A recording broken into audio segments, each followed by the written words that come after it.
Hello and welcome folks, Wizuko here. I hope you guys are doing great, and as some of you might already know, I'm playing Pokemon Brilliant Diamond on Twitch every Tuesday or Saturday at the moment. And I must say that I love playing the game. Due to the holidays, I'm not as far into the game as I would have wanted to, but from what I've seen so far, I'm loving it, as are a lot of people on the internet too. But as always, there will always be some fans that are unhappy with the direction the new remake's gonna take. But that got me thinking, what exactly is the best Pokemon remake? We did have quite a few remakes after all. For me, the best remake needs to be the one that did the best job improving the flaws the original had, expanding the story and gameplay the best, varied and remade the original soundtrack the best, and of course implemented the new features we are now used to as the latest generation the best. And in my opinion, the best remake that did all that are Omega Ruby and Alpha Sapphire, or short, the ORAS Games. I can't deny that my nostalgia for Gen 3 is a big factor, but before you go on and change my mind, hear me out why ORAS are the best Pokemon remakes so far in my opinion. In order to make a good remake, you first need a game that is good enough, worthy of a remake. So before we got into the real meat of things, let's have a look at the original Ruby and Sapphire games, as well as the third game of that generation, Emerald. Arguably, the best game of that gen, but I'm getting ahead of myself. Ruby and Sapphire were released in 2002 in Japan and in 2003 for the rest of the world. Not that much later than Gold and Silver from the previous generation, which released 2001 in Europe. But while the time between the new generations was not that long, the changes were immense. After the great success that was the first Pokemon game, the second Pokemon was more of an improvement of the first game than a real standalone game, as it didn't deviate that much from, well, anything really compared to the first game, further establishing a formula. Gen 3, on the other hand, brought along many changes. For starters, now, depending on your version, you would no longer fight Team Rocket, but instead either Team Aqua or Magma, both with pretty contrary goals, yet similar plans to achieve them. I'm not here to do so, but I think one could argue that Team Aqua and Magma could also have a deeper meaning behind them compared to Team Rocket, since they could be interpreted as a statement about global warming, but maybe I'm overanalyzing now, so that's nothing but a side note, I don't know. The villains aside, the story stayed mostly the same, so I wouldn't count that as the biggest change, especially when you consider that jump the graphics did. From this to this is a huge jump. We had full colors now, and I know it might be a dumb thing, but I can still remember very lively how amazed I was when I saw the reflection of my own character for the first time in a Pokemon game. I know that from a today's perspective, it might be easy to miss how big of a jump that was, but I assure you, it was. Along with new graphics came new animations. So Pokemon battles went also from this to this, which arguably is also a pretty big step, right? Not to mention the HM animations. I mean, I was really stupid to do so, but due to the cool animations you'd get whenever you use an HM, I used to force my entire team to learn every HM possible. Oh, my poor team, they deserved better. But the animation though!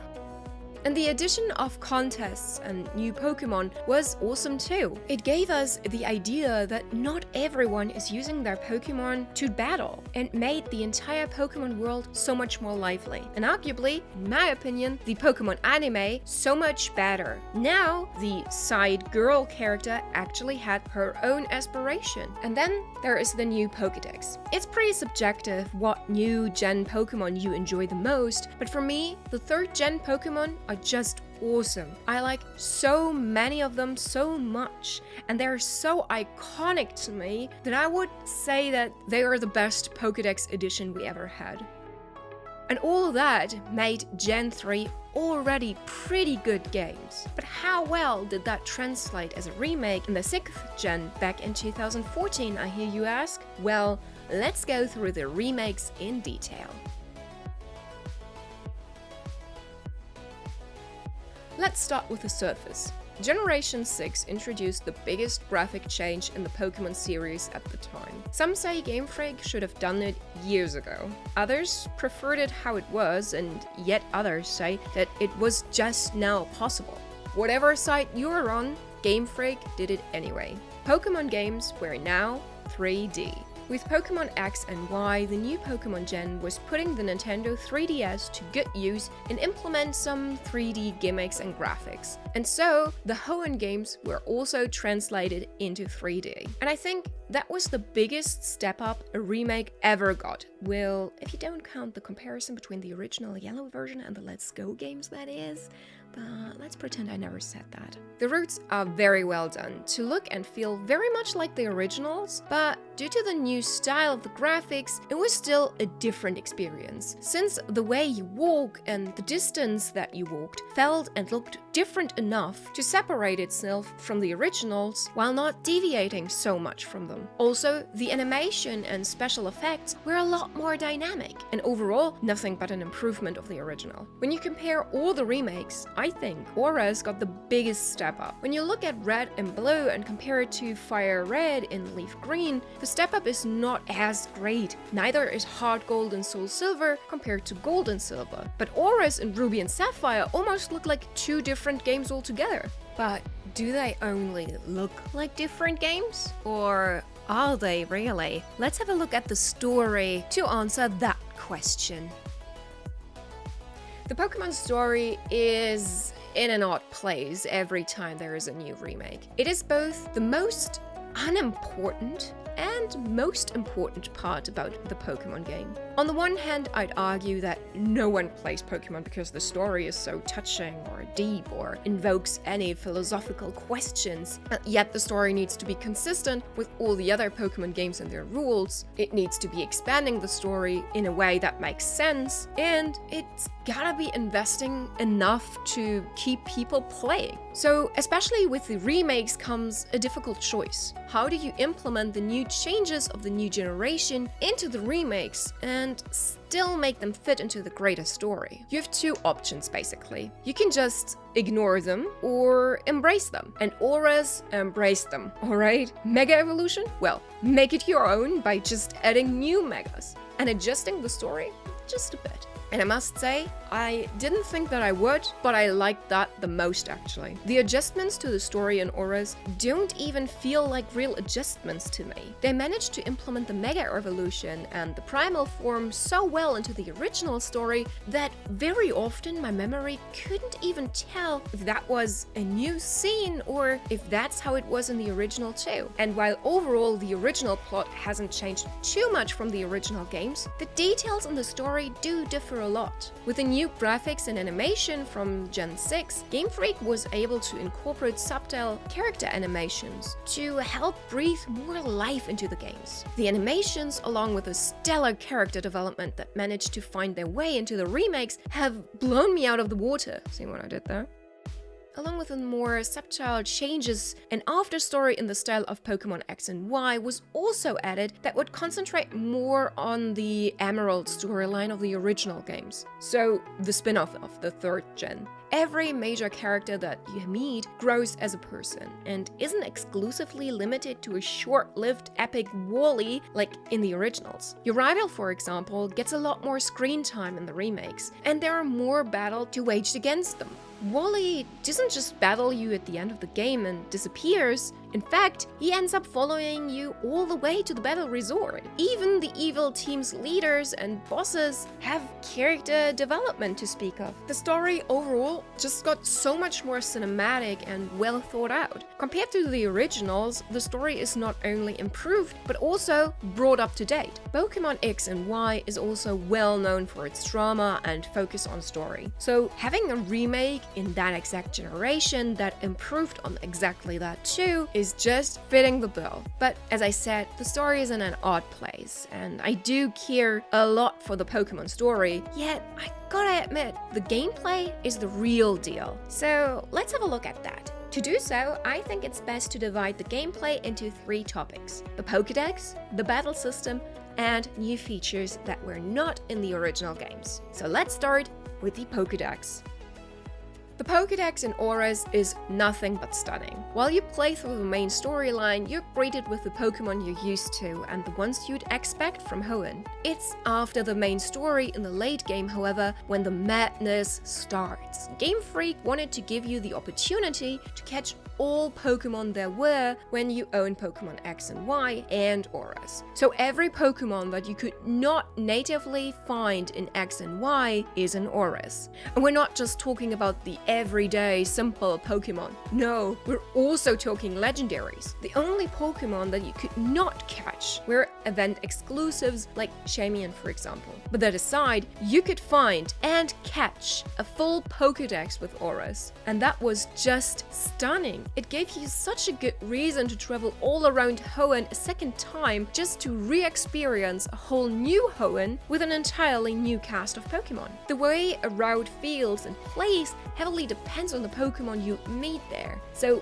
I would definitely argue that ORAS had the most diverse Pokedex ever in any Pokemon game, which in return made the replayability and gameplay all the more exciting. No other remake had a Pokedex this crazy. When it comes to the battle system, the originals were very iconic already. They introduced the double battle, and please keep in mind that double battle is a standard nowadays. Even the Pokemon Championships are held in the double battle standard. That's how big of a deal that change was. But now, 3 gens later, especially Gen 5 introduced many new forms of battle, from rotate battles to horde battles, which by the way were introduced in Gen 6, but never mind. Everything we now knew found a new home in ORAS. Horde battles were now all over Hoenn possible. The battle tower got adjusted with new options and of course the multiplayer as well. And another huge change in my opinion was the addition of the fairy type. In Generation 6 the fairy type was introduced for the first time. And with that change, some old Pokemon dynamics changed too. For example, is the Gardevoir evolution line iconic to Hoenn. It's one of the most beloved Pokemon that originated there. But also, it's the prime example for the new fairy types that were not new to Generation 6. And as well as the Pokemon types changed, the attack types changed too, which then again changed the effects among the Pokemon we knew for such a long time. And then the Mega Evolutions that I mentioned for the story earlier had a huge impact on the battle system too. Not only from the collector point of view, but also for battle strategy. That changed quite a lot. It was a simple yet very effective change. I said at the start of the video that a remake should improve the original and bring them to the new standard we are now used to. ORAS took that even further. In ORAS, new features were introduced that would even evolve not only the original games, but also levitated above the current gen games. My most beloved feature that I would have just loved to be back is the Dex Nav. I loved this feature so much, and with every new Pokemon game, I just really want it back. How it worked? Well, the Dex Nav is an application on the Pokenav Plus in ORAS. It tells the player information about the wild Pokemon in the player's current location, and allows the player to search for specific Pokemon. It can also tell the player about Pokemon that the player sees in the overworld, including hidden Pokemon, as well as give you an idea about the potential for battles that Pokemon has. A 1-star Pokemon, for example, would only have the minimum potential for battle, while a 3-star Pokemon would have a few maxed out IV. It was super useful for shiny hunting, but if you're looking for good Pokemon with maxed out IVs, there was no faster way to find them in the wild. I'm baffled by the fact Game Freak decided to bury this gem of a feature in the ORAS remakes and not bringing it back in future games at all. I don't understand this decision at all, although I think I must admit that it does fit best into ORAS, as the Pokenav is an original item from Ruby and Sapphire. It made the games and anime season special. From a storytelling point of view, it did make the most sense there. But why wouldn't Hoenn share its technology? I beg you, Hoenn, share it. Before I get too depressed over the Dex Nav, let's have a look at another feature. and a feel-good feature at that. Flying from one place to another is not really new to us, but in ORAS, you can do that in style. For the first time, and so far for the only time in the series, you could fly freely over Hoenn, seeing it in an all-new light. Literally, since the day and night circle was also added to ORAS, making the game look so much more playful and beautiful. But you could not only experience Hoenn from above all new, but also from deep under the sea below. Diving had been a thing in Ruby and Sapphire too, but now it's not only prettier, with a redesign and underwater trainer encounters, it has more dynamic to it as well. Just like the contests, with new camera and 3D gimmicks, it was not only brought back, but also renewed and made even better than the originals. And those are just the new features that I still remember. I can't think of any remakes that had so many and so great new features. Like after writing the script, I also remembered that ORAS brought back bases where you could have your own little HQ and build up, much like you can now do in Pokémon Brilliant Diamond and Shining Pearl. Yet, it doesn't really end there. It doesn't count as a feature, but we gotta talk about improvements, right? And we did say that a good remake should improve the flaws of the original games too. So, did ORAS do that? In short, I'd say they did. It's a meme by now that the biggest flaw of the original Gen 3 was that it had too much water. And while I personally disagree, I can kinda see where people are coming from. You do have to use Surf pretty often, and while I personally think it made the Hoenn region feel more exotic and more distinct, I can see why people would get annoyed too. Hence why I think the previously mentioned flying option was such an improvement, since now you can just fly to new places instead of surfing there. It definitely makes the water less of an issue. Two important locations that received complete redesigns as improvements as well were the Moss Deep Gym and Dewford Gym. In Gen 3, Brawley's Dewford Gym was a dark maze that would light up as trainers were defeated. In Generation 6, the gym more closely resembles an exercise gym and contains conveyor belts, a lit central hallway, and switches that temporarily turn on certain lights to give a glimpse of the darkened maze. The Moss Deep Gym, home to Tate and Lisa, also looks very different. In the original, it contained a bunch of spin tiles that transported the player to another part of the room, with switches to change their directions. In Emerald, the gym now functions like Sabrina's in Saffron City, with warp tiles teleporting you to different rooms. In ORAS, the gym was redesigned yet again, with several platforms connected by strange orbits that transport the player between them. And while I do not dislike the original ones, I do think that the newer ones are a better mix between challenging and fun. Of course, they're not like super mental gymnastics, but they're challenging enough for a gym puzzle. Also worth mentioning, the shiny encounter rate was halved compared to the originals, which in my opinion is also a huge improvement. I gotta admit, this is going to be really quick because I don't have too much to say about the music. Mostly because I think music is one of the most subjective things about games. I, for example, would always prefer orchestral sounds over electronic, 64-bit style of music. But that doesn't mean that orchestral music is always better in quality. It really depends on your preference. If you don't like it, then the electronic sounds are better for you. For me personally, hearing the original songs remastered was so good. I had a blast from the past, and ORAS has an amazing soundtrack to me. Although, I do have to admit that it didn't change the songs that much. I mean, they really barely changed at all. Most of the time, they did not change anything about the melody, about the loops, or the way the sound would fade in or out. They mostly just changed instruments. And I can understand why other remakes had a bigger difference in music due to the new technological possibilities. I still think that doesn't hold ORAS back, but it also doesn't elevate it above other remakes. So I would just leave music here and would say that in ORAS, the music is not really making it a better remake than all the other games, but it's not really a minus point either. It's just there, and I appreciate it for what it is. And I think a good remake does not necessarily have to change the soundtrack that much. I personally would have wished it did, but the way it is, I appreciate it too.